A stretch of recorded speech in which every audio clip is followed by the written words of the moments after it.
मैं आज आपके ना जो पापा बैठे हैं ना दिल्ली में, उनका एक गंदा खेल आज खोलने वाला हूँ, राज खोलने वाला हूँ। पोल एंड वक्त क्या है ना, उनकी मानसिकता है ही है ऐसी। खैर कि हमारे पास सारी व्यवस्थाएं हैं, हमारे पास बसेस हैं, हमारे पास ड्राइवर हैं, आप केवल हमें पुलिस परमिशन और जो पास है वो दे दीजिए।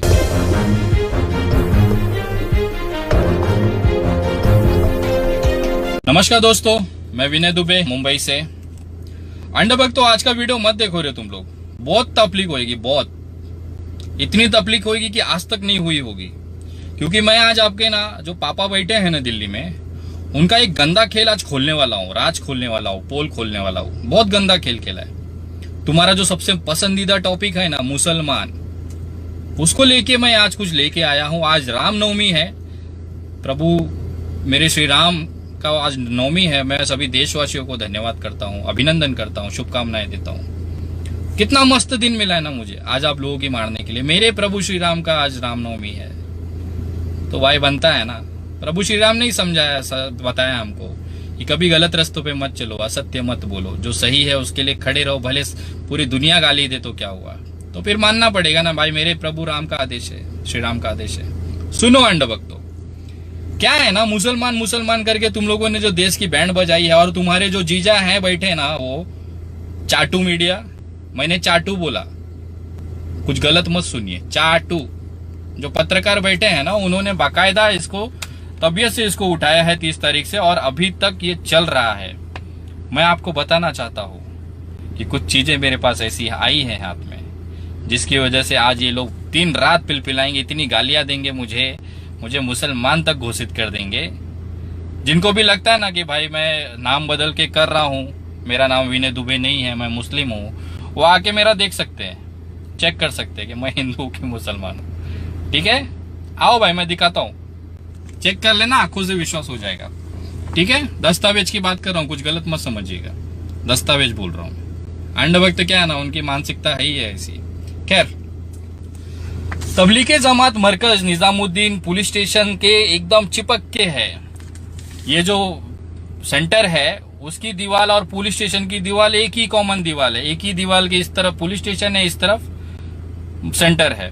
मेरे को एक बात बताओ, तुम्हारे पिछवाड़े के नीचे इतने सारे विदेशी नागरिक आते हैं, जबकि ब्यूरो ऑफ इमिग्रेशन बार बार सरकारों को बताता है, आंकड़ा देता है कि भारत के अंदर इस समय कितने विदेशी नागरिक हैं, कहां कहां पे हैं, किस किस जगह पे हैं।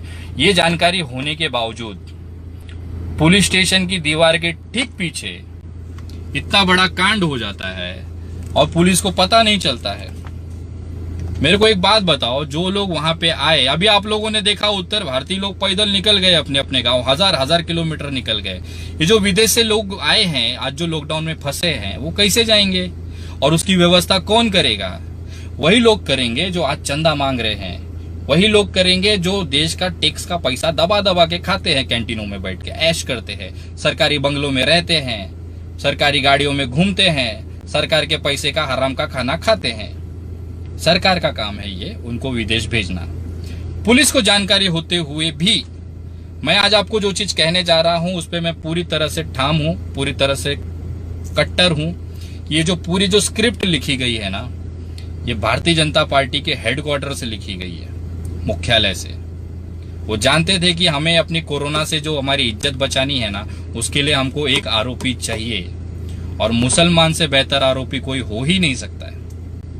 मुसलमानों के ऊपर थोप दो, कोरोना जिहाद का एक माहौल बना दो, और पब्लिक तो है ही है ना बेवकूफ, वो तो घूमती रहेगी इसी के मामले में। बहुत सारे पढ़े लिखे लोग भी आज इसको आप ये कह रहे हैं कि भाई मुसलमानों की वजह से कोरोना फैल रहा है। मेरे को एक बात बताओ, ये जो विदेश से जो कोरोना लेके जो विदेशी आए हैं भारत के अंदर, उनको लाने की, यहाँ पे रहने की परमिशन किसने दी? वीजा किसने दिया? ये एयरपोर्ट के अंदर जो अधिकारी जो चेकिंग करते हैं, जो वीजा देते हैं, वो कौन लोग हैं? वो भारत सरकार के लोग हैं। इनडायरेक्टली वो मोदी जी के आदमी हैं। मोदी जी ने ही ये आफत, मोदी सरकार ने ही ये आफत भारत के अंदर रहा है। अगर वो सीरियस होते ये चीजों को लेके कि भारत इस तरह से कोरोना फैल सकता है, आप सोचे कि जो डेंजर जोन के कोरोना कंट्रीज हैं, जैसे इटली हो गया, चाइना हो गया, वहां के भी लोगों को यहाँ पे आने की परमिशन दे दी गई, वीजा दे दिया गया। अब वो जो लोग वहां से कोरोना लेके आए हैं, तो इसमें मरेगा कौन? आप मरोगे, मैं मरूंगा, हम जैसा गरीब आदमी मरेगा, भारतीय मरेगा। उसको ला के दिया कौन है? ये प्लेन में बिठा बिठा के लाए और हमारे बेचारे मजदूर आदमी पैदल चल रहे हैं। 13 से 15 तारीख के बीच में ये मरकज वहां पे सेंटर में एक प्रोग्राम आयोजित किया गया, जिसमें 2500 लोग ऑन रिकॉर्ड जो पुलिस के हैं, 2500 लोगों ने इसमें शिरकत किया, उसमें शामिल हुए। उसमें से 1500 लोग वापस चले गए, लेकिन 1000 लोग लॉकडाउन की वजह से उसमें रह गए, बच गए। ये जो 1000 लोग बच गए, उसको निकालने के लिए ये सेंटर वालों ने बार बार पुलिस को पत्र लिखा कि हमारे पास सारी व्यवस्थाएं हैं, हमारे पास बसेस हैं, हमारे पास ड्राइवर हैं, आप केवल हमें पुलिस परमिशन और जो पास है वो दे दीजिए, हम अपने लोगों को यहां से निकाल देते हैं। लेकिन जो स्क्रिप्ट बन रही थी मुख्यालय में, वो कोई नहीं पहचान रहा था। दिल्ली पुलिस किसके अंडर में है? अमित शाह जी के गृह मंत्रालय के अंडर में है। जो बाकी जो नेटवर्क है, आईबी है, इंटेलिजेंस ब्यूरो है, सीबीआई है, सारी किसके अंडर में है? केंद्र सरकार के अंडर है, इनडायरेक्टली अमित शाह जी के अंडर में है। और अमित शाह जी को ये चीज समझ में आ गई कि भाई मामला बड़ा मक्खन वाला है, हम अपनी नाकामी को इनके तोप देते हैं इनके माथे पे और खुद बच जाते हैं। बार बार पत्र व्यवहार करने के बाद भी इस सेंटर वालों को बाहर जाने की परमिशन नहीं दी गई। क्यों? 28 या 29 तारीख को एनएसए के, नेशनल सिक्योरिटी एजेंसी के हमारे जो मुखिया हैं Ajit Doval ji, the superman of the India, वो जाके मौलाना साद साहब को, जिनके साथ जो है मौलाना साद जो मुखिया हैं इस सेंटर के, उसको मिलते हैं। और मिलने के बाद अचानक से साद साहब गायब हो जाते हैं, मौलाना साहब फरार हो जाते हैं। 28-29 तारीख को अजीत डोभाल जी मौलाना साद को मिलते हैं और मिलने के बाद मीडिया में ये खबर चलाई जाती है कि मौलाना जी फरार हो गए। तो मुझे ऐसा लगता है या तो मौलाना जी इतने करामती हैं, बोलते हैं ना, इतने शातिर हैं कि सारी ट्रेनें बंद हैं, देश में लॉकडाउन है, गाड़ियां नहीं एक जगह से दूसरी जगह जा रही हैं, ट्रेनें बंद हैं, उसके बावजूद भी मौलाना साहब अगर फरार हो गए, या तो मौलाना साहब इतने शातिर हैं या तो हमारी सुरक्षा एजेंसी जो है ना वो नपुंसक है। हमारी राष्ट्रीय सुरक्षा एजेंसी अजीत डोभाल के नाक के नीचे से एक आदमी फरार हो जाता है लॉकडाउन जैसी स्थिति में, तो इसका मतलब क्या है? या तो मौलाना जी सुपरमैन है या तो हमारी जो सुरक्षा व्यवस्था है वो एकदम घटिया है।